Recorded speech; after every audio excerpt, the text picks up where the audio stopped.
welcome to the Luxury Lounge. Thank you so much for joining us. We're going to talk about designing with color. So I am Chandler Pibble. I am the Interiors Market Editor at Modern Luxury Interiors. So thank you so much for joining us today. I'm going to let our amazing panel introduce themselves. So we will start with Lisa. Hi everyone, I am Lisa Gilmore Design. We're a full-service design studio in St. Petersburg, Florida, and we specialize in super unique storytelling, color, pattern, and pulling people out of their comfort zone with color. Hi, I'm Nikki Levy from Nikki Levy Interiors, and I have a high-end residential design firm out of Boca. We have no rules, we have no boundaries. We work across the board with color, materiality, whatever our hearts desire. Hi, my name is Jackie. I have 4 locations. Our main office is located in Scottsdale. We have an office in LA, Whitefish, Montana, and North Naples. We're a full-service architecture, interior design, build firm. So we service, our favorite thing to do is whole house renovation, but we do a lot of new construction, commercial, hospitality, and we only design in color. Great. So that kind of brings me to my first question, which is, what has your journey with color looked like? So I'll go first. I started my business 14 years ago. I was very young. I was 25, and I had been in Chicago for a little while and came back to Florida, and everything was very white and blue and seashells and silver tones, and that's fine and all, but it wasn't really for me, and I was naive enough and young enough to say, hell no. And so I started my company, and I've always just been like pushing people with color and expressing it through clothing, and it really just became our signature thing. And now, like you, it's rare to not do color. I started life out in South Africa, where everything is beautiful and colorful, and there are women beading on the side of the road, things that would blow your mind. So I was immersed in color from a very young age. My mother's garden was spray painted annually by me because I did not like the colors in her garden, and I did like, so I was immersed in color from day one. And my interior design firm started out immersed in colors, and we've traveled backwards and forwards between different genres, but my heart has always been in designing with color. There's nothing like it. My career started out with the Wynn. I was the 6th employee there and was there for 23 years. And if you've stayed at any of the Wynn properties, you have a very good idea of how we use color and texture. We use a lot of it. I transitioned into private practice after 23 years. I just couldn't go to Macau. At that point, I was like, I want to stay here. So for us, it is really just a natural way of seeing resort living. Like, we all want to live in a resort. And seeing that color and contrast make emotion. I love that. So how do you find clients who don't shy away from color? Is it social media, referrals? What does that usually look like for you? So, firstly, it's what you put out there is what you get back, obviously through social media, your websites and whatnot, but also I really try and push my clients to use color in-house. So we onboard clients with a 200-page onboarding sheet, and we really get into the thick of it, and we explain to our clients that this is the only place in the entire universe that is 100% you. Do not do what's on trend. Do not do what everyone else is doing. Do what works for you. And if you love pink and if you love purple, like I'm sure you do, neutral is not for you. Also, it's very important for us to, as designers, to push our clients. They're scared, and we should be promoting, what the possibilities are.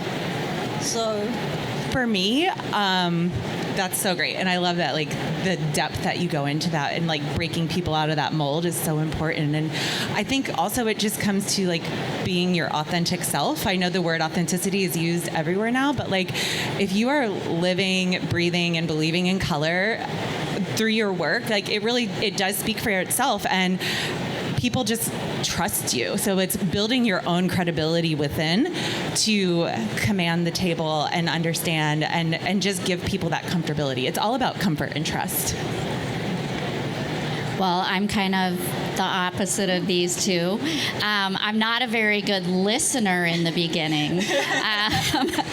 We're better interviewers. So we send out something that's more like a culture index test before our first design appointment. And even when we work with builders or developers, we do that because we want to find out what the brand is that they are trying to relate to. Like, where's your favorite hotel? Mm-hmm. Where's the favorite place that you traveled to? What's your favorite watch? What's your dream car? Mm-hmm. Like, we want to try to associate that with what we're going to be able to move them into in terms of, you might not get someone to do color washing if, they're very black and white. I agree with that. And that's one of my key things that I like to do too is in our deep dive sessions, we talk a lot about travel and hotels because a lot of times people, they really resonate with like a specific brand. And you can tell a lot by a client if they tell you their favorite is a Ritz Paris or if it's an Ace Hotel or whatever it could be. Or maybe they're not into those at all and you're like, oh, okay. So, that's a huge tell. And then also the type of service your client is expecting as well and how they stay at places and things that like help them love living in their house. Like that's one of my favorite questions to ask people. One of my little tricks that I learned very early on is I pay a lot of attention to what they're wearing. So anyone who comes up in an awesome, fun, fanciful outfit is telling me immediately then and there that she's open to things. Now in Boca, it's difficult because a lot of people come to you in their gym wear. Yeah. So it's like, no, you need to go and change. I don't know what's going on here. But no, we really do want to know everything from the inside to the outside. And part of my 200 pages is all those questions. It's so important to understand brands and how that integrates into aesthetic. I think, too, that in terms of finding clients that are really embracing color or tonal, like deeper tonal colors, is you also need to think about how many designers out there who are not using color. How many builders out there are not using color? So for people to find you, it's not very hard because you stand out. So it's amazing how great of a niche it is once you yourself get comfortable with it. Yeah, I love hearing kind of all the different questions that you ask these clients and how well you get to know them. So I'm curious if you have any stories of a time that you've made a bold color choice based on a client's personal story or, their preferences. I had the best experience with a client who was a husband and a wife couple who owned a dance competition school. And the second he met me, he ripped out this jacket that he got from Italy that was spray painted in neon. And he said, this is what I want. And that is exactly what we executed. We executed hot pink ombre walls and orange, not an ashamed orange, like an orange hood in the kitchen. And somehow this whole house became so exuberant, so happy, and they are in love with it. And I don't think everyone can live in this house, but I can tell you everyone who walks into that house loves being there. I think one of my favorite projects that I have ever done was very early on in my career, and we did a home for Shaquille O'Neal. And when he wanted to do his house, he had just been signed, moved into a neighborhood that was very uptight, and he wanted a blue roof on his house, which was a feat to get approved. But he loves Superman, and if you guys, anybody that knows MTV, you can go back and see the episode on MTV Crib.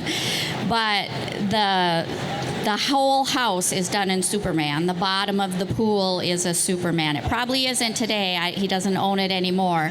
But it was a great episode because that was my first real experience in a residential setting where I had someone ask for something that I thought was like a joke. Like, I'm like, really? But he loves Superman, and so the entire house was done in Superman colors. So it was yellow, blue, red, and then creams. And now my husband lives there. Yeah, it's crazy, but it was a really great experience and one of my first experiences. That's so cool. It's so fun when like the client almost has a crazier brain than you. Yeah. You know what I mean? You're like, oh, let me get there. So for me, we've had a lot of great ones, but we're actually onboarding a project right now that I'm so excited about. And they are a family moving from the Washington, D.C. area to Sarasota. And they're both medical professionals, but she was in the circus in the Netherlands as a professional skater. And they got married at the Ringling Museum, and they had a vintage circus wedding. She told me that like at their wedding during the hora, they were on stilts. And I'm like, I'm not Jewish, and that sounds terrifying to begin with, but on stilts on top of it, holy cow. But when she told me that, I was like, oh, you're cool, you're weird. Like, this is gonna be fun. And so we're doing this like very old Florida nostalgic, whimsical oddities, and it's gonna be a lot of like terracottas and like deep greens with like pops of fuchsia and stuff. It's just going to be like a joy box, and I'm so excited. And they've got 2 young kids, and they're not worried about like countertops patina over time, you know what I mean? And so it's just so exciting, and I'm really, really excited to work with their collection and bring this to life. So my brain is just on fire right now. That's awesome. So those are great examples of clients who do not have much reluctance, but I do think when you're a designer who's known for color, you might occasionally have a client who's feeling a little bit reluctant, maybe a little bit scared of these decisions. So I'm curious, if that does come up, how do you handle those conversations? That's such a good question. So renderings, but I believe in 2 different types of renderings. So there's the renderings that are, computer generated, and they're great and they're so precise.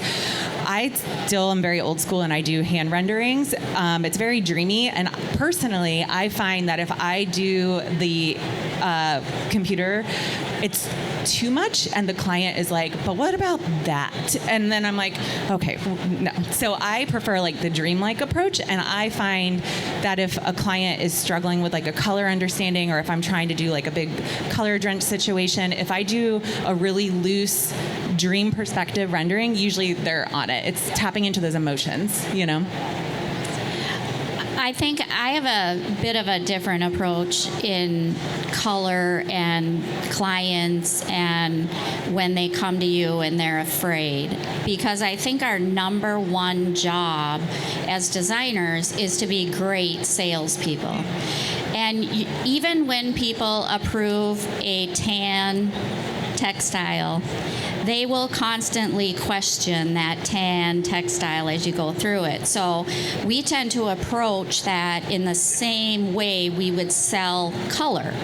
So they are always going to have fear because their home especially is their biggest investment. So we have to be really good salespeople. And remember that the clients are testing us too. Mm-hmm. So if they push back, they're sometimes pushing back not to hear themselves. They're pushing back to see, are you really sure? Are you sure that this is the right direction to go? So I think it's selling and reselling and knowing that you're doing the right thing for the space and for the consumer. So I believe that enthusiasm and passion is catchy, and I have cried, I have hugged stone. I have gotten so excited that a client who didn't even know that they loved that color are now like immersed in that color. And if you're passionate and you exude and believe wholly in what you're doing, it's infectious. Your clients are going to pick it up and come on that journey with you. However, I would like to say that I've also had a client who didn't know they wanted color. And we designed, in fact, Kristen over there and I designed a whole entire space, according to them, was going to be neutral. And all of a sudden, she was like, this is not at all what I want. So it works both ways. Sometimes clients don't realize how badly they want something until they see it one way or the other, and exposing them through renders, through imagery, through fabric selections, tactile, visual, they will help you define where they need to be on that color spectrum. Yeah, and I think it's like you getting comfortable with them being uncomfortable. I think, Diana Vreeland, my icon, she said, you have to give people what they never knew could exist. And that's literally my mantra every day. And whenever I find a client is like, you can feel it when a client's like, I don't know, but they're depending on you for your confidence. And so if you're a designer who is like, I really want to break into color more, but I'm doing this, I'm doing that, start in baby steps with yourself. Experiment with your own wardrobe. Get yourself more comfortable, because your language, your body language, the way you show up to your presentation table makes a difference. And also coordinating your clothes with the presentation, it works like a charm. You have to. Every single time. And it gets the client excited because they're like, oh, well, maybe my clothes need to be more flowing this way, So also, just as an aside, what I love about getting clients on board with color is that I love to impress on a client that you have to be brave. You hired me because you love what I've done. You've seen what I've done.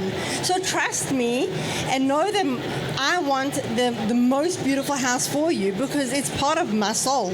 So every home is just a little piece of soul lying around. So they need to know that you care as much as they do about their happiness, and that your heart and soul is in that design and you want the best for them, and they will jump on board.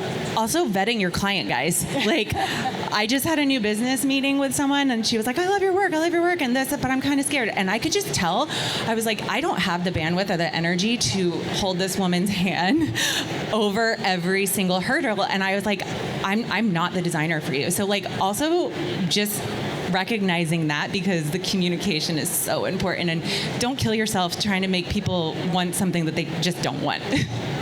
I agree.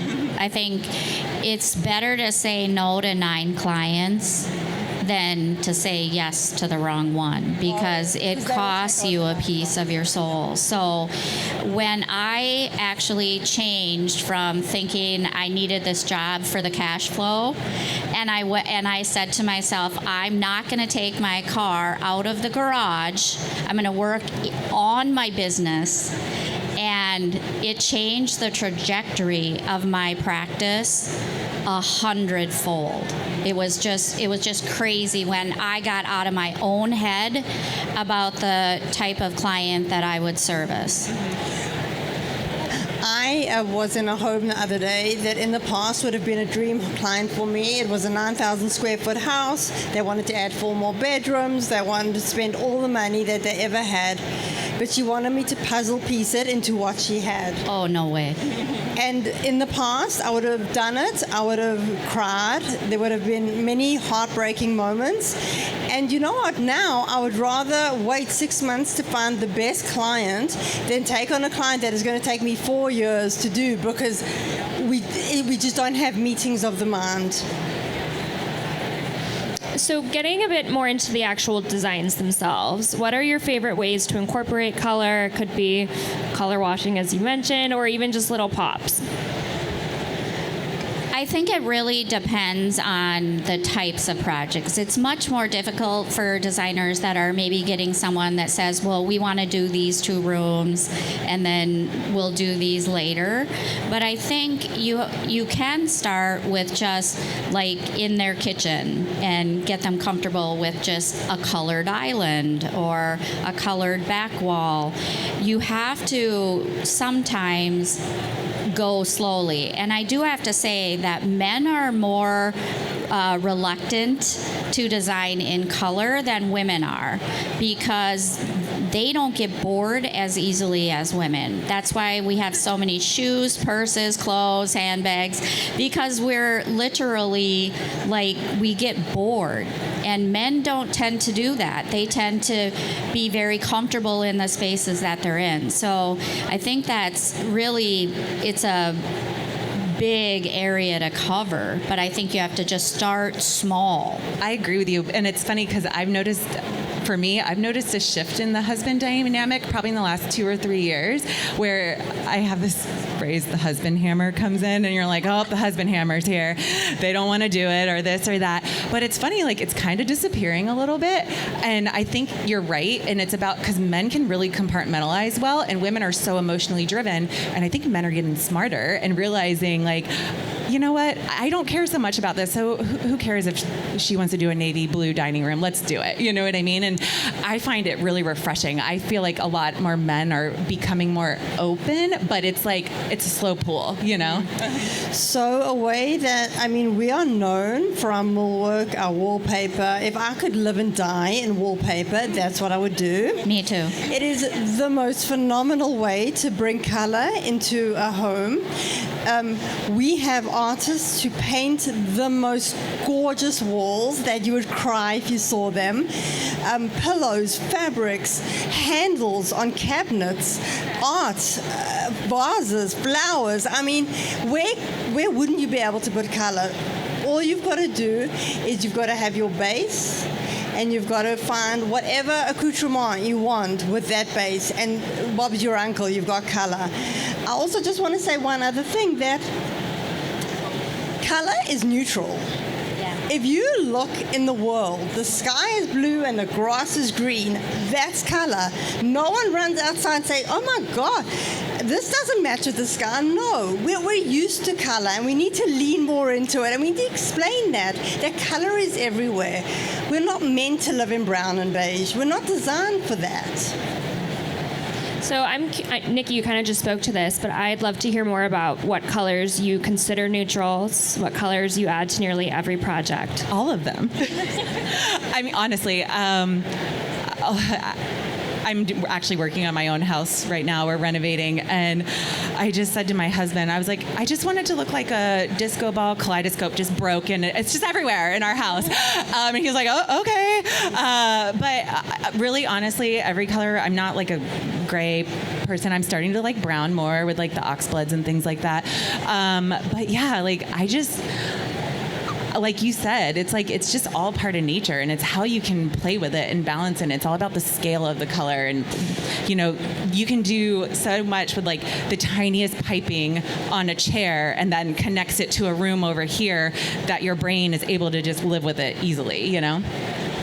I think that we actually take each space and we design each space based on the light that's coming in and the purpose of the room. And then after we start in the ancillary spaces and we end in the common gathering spaces and the kitchen. So we can tie all the auxiliary spaces to the common space. So in the common space where people are spending now $250,000 for living room furniture, we can tie those types of things in. And then in the ancillary spaces like the libraries and the theaters and the powder bathroom and things like that, we can pull in more vibrant colors. And we deal with a lot of people that are second, third, fourth homes, and so they want every home to look different. So we're also looking at the places where these homes are being built and renovated. Like in Montana, it's skiing or tourist season. You know, in Scottsdale, it's the snowbirds.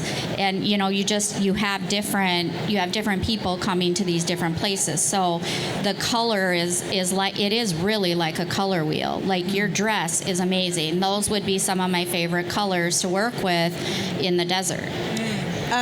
So there is no such thing as a non-neutral color. You can get whites with very, very soft tones of blues, greens, pinks, red.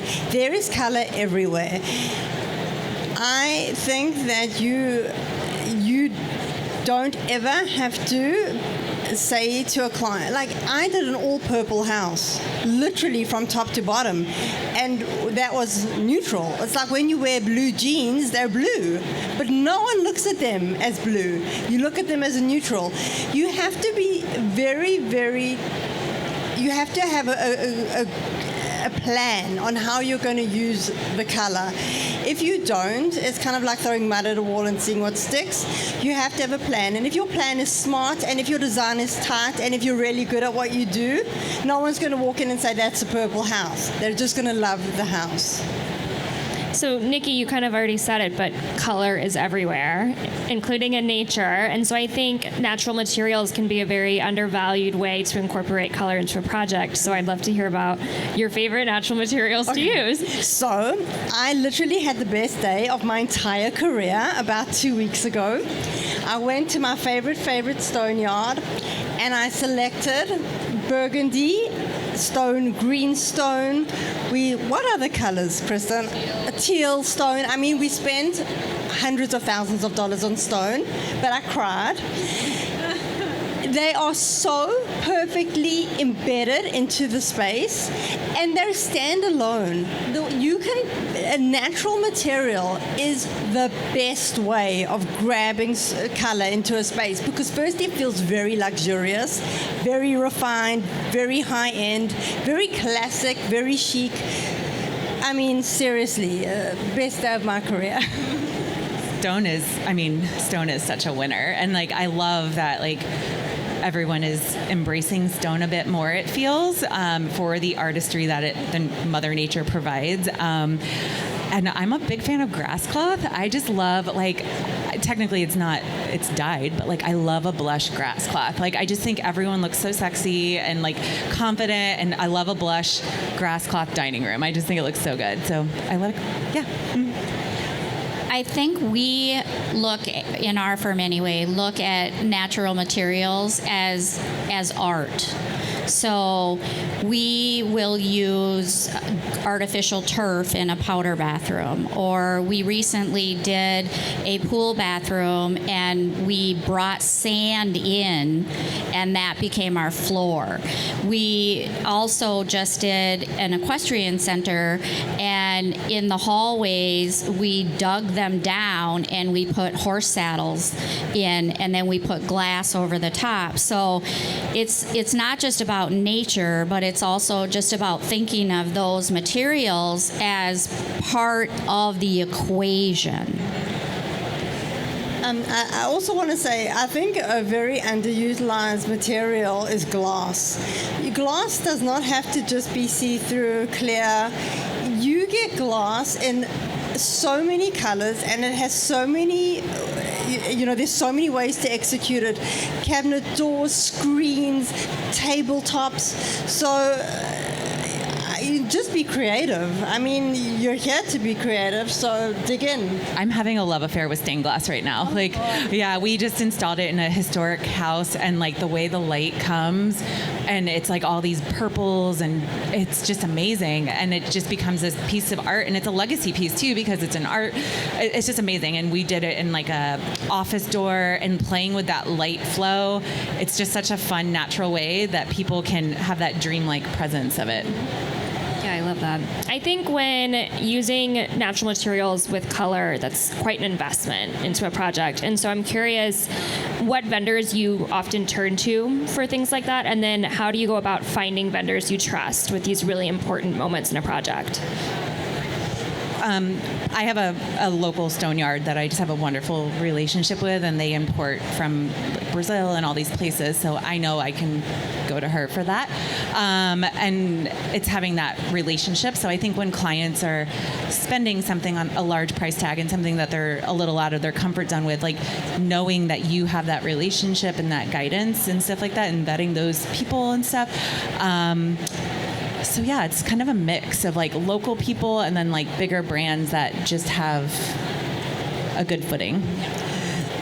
So I'm very into makers at the moment. I think the story behind the product is really important. I want to know that it's ethically sourced. I want to know that we're dealing with companies that are just good, wonderful human beings who are giving jobs to good, wonderful other human beings. So I am loyal to many of my vendors. I'm loyal to the point that they will help me when I'm in a pinch. And with natural materials, you're often in a pinch. So be aware. You want to find a company that will let you know first when they receive something. You develop that relationship. Like I get texts from my stone yards and things like, look what just arrived. So I know I can go there and grab it. If you give loyalty to your vendors and your craftspeople, they will show loyalty back. And I love that about them. Ditto on that one. I think when you're designing in color, finding the materials that can be executed can be difficult, but I love ARPA. I love Antolini. I think that their stone is otherworldly. And I think glass, we do a lot of molded glass, so we work with a lot of glass vendors that we can really rely on. But I think that really is the hardest part of our job, and we have to know when we're designing these things that we have collaborative vendors that are going to help us when we ask them to apply something that says vertical only surface, that we want to put it on the floor.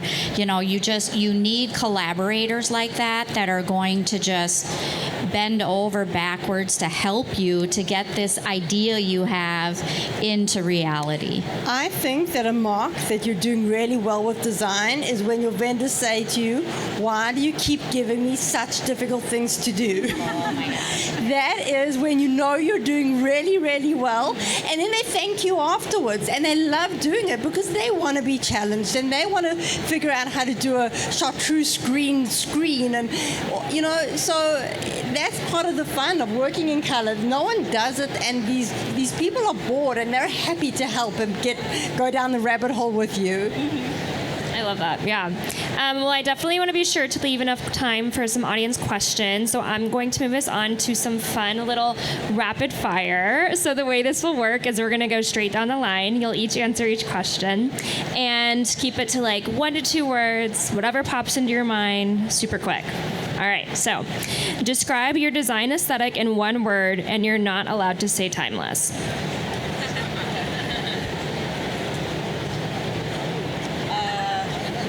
Weird. Freaking cool. Dramatic. Okay. Least favorite color to design with? Probably blue. Gray. Yellow. Favorite color to design with? All green. Probably green. Red. What's one aesthetic that stresses you out? Super minimalist. Like, there's just no way. Super maximalist. we can refer. Transitional. Yeah, That shouldn't even exist. That's not a design style. that- No, that's boredom. That's stalemate. Okay, last one. Describe your KBIS experience in 1 word. Tiring? No, really. No, it's been amazing. Colorful, honestly. I'm really happy to see the color. Exhilarating. Illuminating.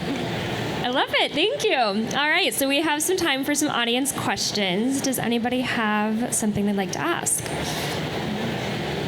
Hands, please, hands. If we don't get any questions, we won't We get can asked ask you back. questions. Great panel, by the way. If you had the perfect client with a great budget and overall, like, perfect client in the sense of, like, fast with approvals, approves everything, but they do just love neutral and they don't want to use color, would you take it on? I do it all the time. Because I think as business owners, it's also important to identify passion projects and revenue projects at the end of the day. And I've done a really beautiful monochromatic space, and it was highly textured, but we did colorful art. And so really depends. And then also having a conversation with yourself of like, is this something that I want to invest in portfolio work and stuff like that? And if it's not, that's okay, because as business owners, we do have revenue, we do have payroll. So having that conversation so you're not disappointed up front. I just want to say I do not hang my hat on color, because there are textures, there are materials, there are shapes and designs that are just as exciting to me as color, and I would never compromise or ruin the integrity of my design. But if I'm going to be excited about a project, I don't care what that project looks like, I'm going to jump on board. It's kind of a hard no for us. I love that for you. Like, that's amazing. I think that we know what we do well, and so that's not what we do well. And so working in neutrals is really a struggle, and bringing on other legacy designers that can take up the torch after I'm gone and train them in the way that we design. I think that for me, I want people that can carry on what I started, and this is what we really do well. Yeah, and I also think, too, the power of referring, like we were just talking about, So if it's a project that I'm like, man, this is so good, but, like, it doesn't light my fire and we're good, I'm going to refer it to some of my friends who are amazing monochromatic designers, And there's nothing wrong with being a monochromatic designer, and you can have fun with metals and all these things, but it's really a question of your personal road with it. So the reason I love interior design is that I never ever do the same thing twice. Yeah, we don't either. And that refers to color, and that refers to neutrals, and I don't want to be told what to do, and my mother knows that. So I will, you don't have to be in a box. You don't have to be anything. If you go onto my Instagram and have a look, you will see a rainbow and a desert full of color and neutral. And I think that they all are just as beautiful as the next. Do you feel like clients give you less guardrails when you're working on not the primary residence, but a second or third, and that your ability to really think outside of the box and go weird will happen on a second or third home? Or do you find that maybe geography or client type, how do you vet your clients so that you can have the one you want to work with where you'd pour your soul into the design? I think for us, I would say that when we're working on second, third, fourth, fifth residents, which we have a lot of, they want each residence to resonate with the place that it is. Because if you're a house collector, which these people are, or solving a relationship problem by moving and building something else, that the place that they call home, their base, where they work, where their kids and grandkids live, that is the place that we pour our soul into. And oftentimes when they're on like their fifth house, they're not going to spend what they would spend on their primary residence. So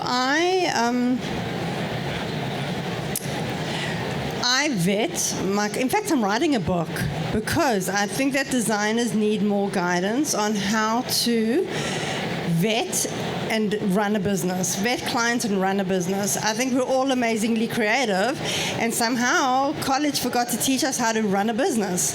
So I'm actually finishing off a book. Hopefully it'll be published soon, and it's about learning the right questions and listening to the right, what to listen for, what the red flags are from a client.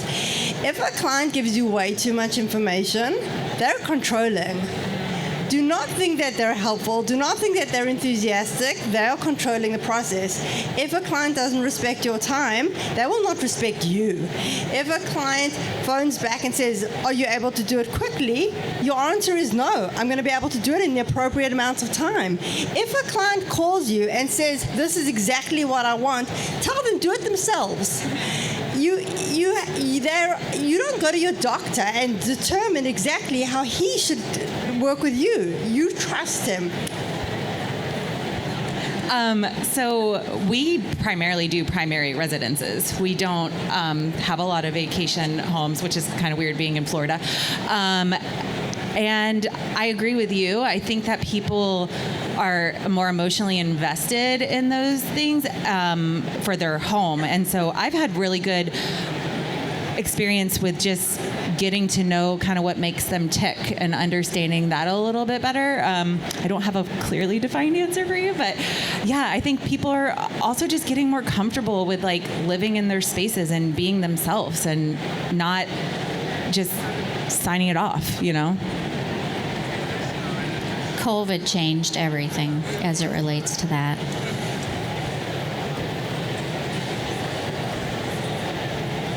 Hi, ladies. Thank you for speaking today. So I was very curious about your question onboarding. You mentioned that you send out extensive questions before the first meeting. And so I kind of wanted to know a little bit more about that and how you go about it. Before I even take on a client or send them a contract, I give them a round of questions. I will speak 45 minutes to them, and I'll ask them innocuous questions. They don't have any idea what I'm getting at. I'll ask them, how involved is their husband or their partner going to be? What would their kids' rooms want to look like? I had a client say to me that they didn't even consider involving their children in their children's bedrooms, which was an alarming statement for me. I listen to words they use. I listen to how they're pushing me back. Then, once I'm comfortable and I've sent them my contract, which I purposefully create frequently asked questions at the bottom, pages and pages and pages, so they can never sign that contract and say they did not understand. Onboard them. It's 200 pages, hues and colors and tones and metals and stones, every single thing, visuals of hundreds of kitchens and things. And we some things we skip over and some things we delve right into. I want them to feel as heard as they can feel, so that they trust that they have imparted everything that they want to me and they leave me alone. My clients who want to rush that onboarding are much more needy afterwards because they just forgot to say this, they forgot to do that. Whereas I found that since we've really told them they need between 2 to 4 to 5 hours for this onboarding session, they leave us alone. They know they've told us everything. So it's just a way of like starting with the end in mind, trying to really, really make sure that we have done a deep dive so that they can leave me alone afterwards and let me do my job. I totally agree with that. I want to give KBIS a little plug on this for designers that don't have resources like that. For those of you that do a lot of kitchens and baths and things like that, they have some amazing questionnaire resources available to all of you that you could start to actually make a template for yourself. But I call it the puke it out phase. The phase where I just need them to say everything that's on their mind and show me how confused they are, and it cements why they need a designer. And because I do this for money and business and pride, and I am not going to go shopping with you and pick out. That is not what we're going to do, and that just creates more confusion. So doing these things as a step, I guarantee you that most designers do not put the time in their business to create these types of resources for their clients, which actually makes you more of a professional. So before you go buy a car, you go through all kinds of things and you're looking at every car and what the consumer reports. That's exactly what our customers are doing when they're hiring an architect or a designer. So I think that you need to figure out what your business is about and what you want to service, and then what exact kind of things are red flags for you, what are you looking for, what's your ideal client, and come up with something that really represents your brand. So for us, we actually just started doing something I'm very excited to tell you all about. So everyone deals with the consultation. How much do you charge for a consultation? Do you charge? Do you charge hourly? Do you do this? Do you do that? And they come like puke all their ideas on you for their house, show you all their Instagram, show you their Pinterest, show the things that they don't even know how much it takes. And who knows, they could be just talking to you or they could be talking to 5 other designers. And none of us are the same. Some of us have showrooms, some of us don't, some of us this. And we would put all these proposals together, and we have data from the past 14 years of my business that we like have our fees, our investment ranges down to the penny. It's incredible to have that wealth of knowledge for yourself as a business owner. So we're putting together these proposals, and they're $500,000, $1 million proposals, and we would just get ghosted. And I'm like, I am so tired of this. So we came up with a feasibility phase. So we don't have your standard consultation anymore. We have a video call where I meet with the person. You fill out an intake form with not all the 200 questions, but brass tacks questions.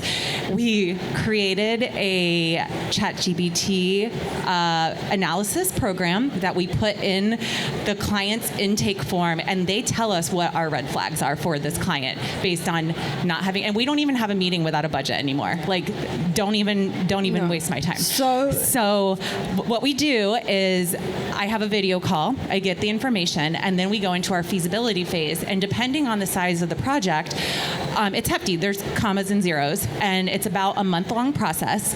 And we do our deep dive. We do on-site meeting. I have general vision and guidance for the project. This is where I test if they're going to let me scare them, if they're going to let me pull them over the other side.